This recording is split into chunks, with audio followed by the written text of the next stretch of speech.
বিসমিল্লাহির রহমানির রহিম।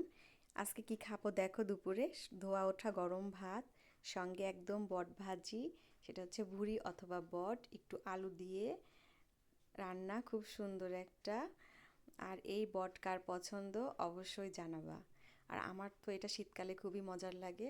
সঙ্গে ছিল শিং মাছ, একটু আলু দিয়ে ঝোল করেছি, লাল লাল একটা খুব সুন্দর তেলতেলা ঝোল শিং মাছের। সঙ্গে ছিল দেখো বড় রুই মাছের লেজ টেজ দিয়ে একদম লাউ শাক, একটু আলু দিয়ে রান্না করেছি, সঙ্গে ছিল লাল শাক ভাজি। চলো খাওয়া শুরু করি। বিসমিল্লাহির রহমানির রহিম।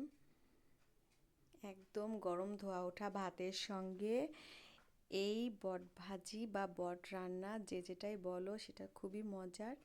আমার হাজব্যান্ড একটু আলু দিয়ে হালকা একটু তেলতেলা ঝোল পছন্দ করে, আর আমার কাছে একটু ভাজি পছন্দ বটটা।